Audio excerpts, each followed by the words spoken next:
Next, we will invite the founder of Global Alliance for Tibet and Persecuted Minorities, Mr. Tsering Passang, for sharing. 我陣間會再解釋下嗰個國殤之柱嘅由來啊。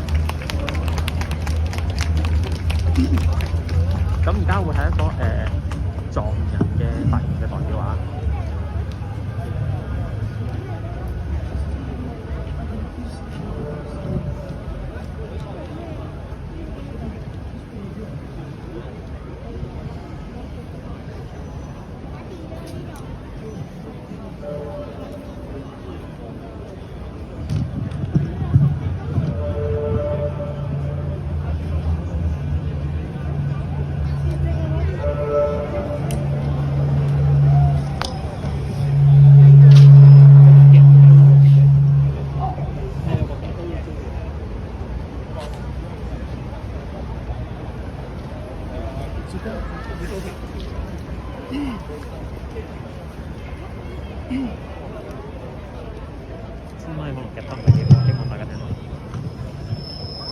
Good afternoon. Good afternoon, Manchester. I've just come from London. I just got here literally 10 minutes ago.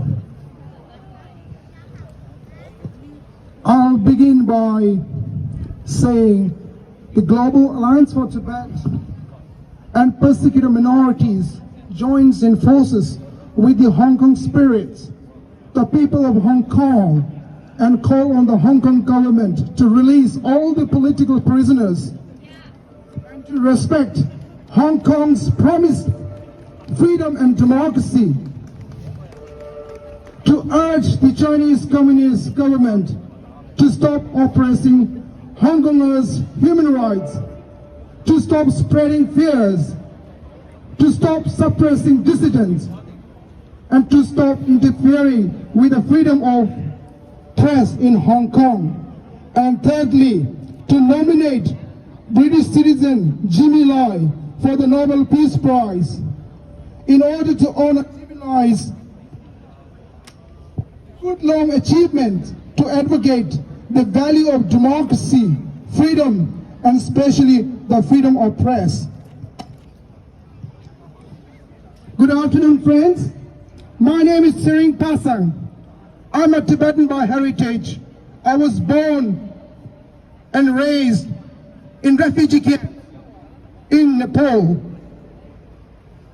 When I was a child, I moved from one refugee camp to another, from one Tibetan refugee school to another for education, before coming to the UK on a scholarship program over 25 years ago. My country, Tibet, was illegally occupied by the People's Republic of China after the CCP regime came to power 72 years ago. Over 1 million Tibetans died as a direct result of China's occupation of Tibet.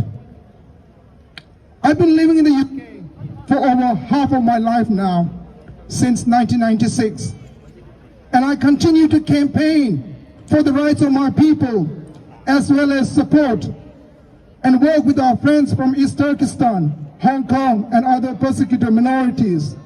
I have attended many conferences on Sino-Tibetan dialogue, human rights, and have met many Chinese democrats, dissidents, friends, scholars, activists since 1997. I believe we need to do more of this, and we need to improve our communications, foster stronger relations, and support each other in this very difficult and challenging time. I also believe it is my responsibility to speak up for the voiceless and remind the CCP regime that we will not give up. We will not give up until we regain freedom, justice, and fundamental rights for all those who are facing ongoing persecutions. Friends, we all have one common opponent, and that is the ruthless and brutal CCP regime. This brutal CCP regime continues to occupy our homelands, torment and suppress our fellow countrymen and women. The regime exports these malign activities outside of China. And we must work together to stop this for good, no matter how long it takes, no matter how challenging it may be. I think it is appropriate to make a comparison between Mao Zedong and Xi Jinping in the present time.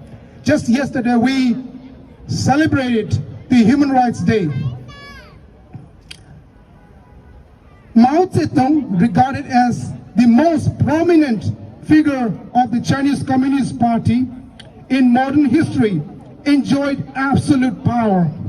Mao's catastrophic actions against his own people were ruthless and inhumane.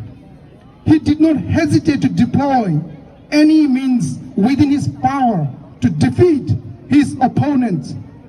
His fatal policies incurred immeasurable losses of people, traditions, and artifacts, not only in mainland China, but across China's occupied territories, which include Tibet, East Turkestan, and southern Mongolia. The Great Famine alone from 1959 to 1962 cost 20 million lives or more. In the memoirs of Mao Zedong's personal physician, Dr. Xi Li's The Private Life of Mao, Chairman Mao, he records that Mao did not care when millions of people were dying during the Great Famine. Recalling Mao's ruthless, Dr. Li wrote, in 1957, in a speech in Moscow, Mao said he was willing to lose 300 million people, half of Chinese population at the time. Even if China lost half its population, Mao said, the country would suffer no great loss. We could produce more people. Coming to President Xi Jinping, who recently anointed himself on a par with Mao Zedong. And he is another crazy Chinese dictator in the 21st century. Contrary to his talk of win-win schemes through his Belt and Road Initiative projects in countries around the world, Xi Jinping is plainly pursuing his expansionist global ambition. It seems that Xi's political and military intentions behind the BRI projects are poised to cause severe threats to global peace and security. We are already witnessing certain worrying developments in the South China Sea, Taiwan Straits, for example, causing instability in the Indo-Pacific region. As the CCP celebrates the 100th anniversary of its founding, the Global Alliance for Tibet and Persecuted Minorities has released just yesterday on Human Rights Day a report on top 100 atrocities committed by the CCP. So if you would like to know more about these 100 atrocities, please log onto our channel and our website. It's called samtuk.com. So in short, the CCP and its rogue leaders must be held accountable for their crimes against humanity over the past 100 years. Before I make this conclusion, I would like to add that I support your call. You can't kill us. You can't kill us all. The pillar of shame, solidarity for the suppressed by CCP, as you can see on the banner there. Once the Tibetans used to look at the Hong Kong model of one country, two systems, and we thought this model would work for us as a way of political resolution to the China-Tibet conflict, which has gone on for the last 70 years. Just in the last few years, what we have been witnessing in Hong Kong is no longer the right model for the Tibetans. Well, until some liberal-minded Chinese leaders emerge in China and show respect for equality and human rights for all peoples. With the introduction of the national security law in Hong Kong, the CCP regime has been engaging in the persecution and imprisonment of Democrats, the real defenders of the basic law and human rights in Hong Kong. We feel your pain. I feel your pain. Having to flee your homelands for basic freedoms such as free speech and democracy. Personally, I am a deep admirer of your courage and wish to pay tribute to the people of Hong Kong, especially the young people, just to name a few: Joshua Wong, Nathan Law, Hang Tung Cho, whom I knew when she was studying in Cambridge, so we used to organize protests together, who all call for a change to bring about a genuine democracy and freedom for the people of Hong Kong. Hong Kong to be governed by the people of Hong Kong and not by the CCP regime from Beijing or its puppets in Hong Kong. If the CCP, my message to the CCP in Beijing is this: if the CCP wants to sustain itself as a political entity or party or a ruling force for the good of the people, then Beijing must of all peoples in Hong Kong, Tibet, East Turkestan, Taiwan, and Southern Mongolia. Failing that, it is a matter of time before the CCP is finished for good.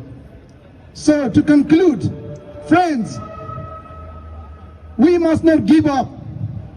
We should remain determined with our goal. Our result must be one. We must get rid of that CCP regime. I believe the wind of change is coming. It is coming. It is coming to China. It is coming to Hong Kong. It is coming to Tibet, East Turkestan, Taiwan, and Southern Mongolia. Let's unite. Let's unite for democracy, unite for freedom, unite for human rights, truth and justice for all peoples in China and its occupied territories. Thank you, and I thank the Hong Kong spirit. My support and solidarity with the people of Tibet. Tibetans are with Hong Kong. Thank you very much. Thank you. 係啦，啱啱呢位在場嘅講者咧就講翻佢自己嘅成個難民。接住落嚟，我哋會邀請前灣。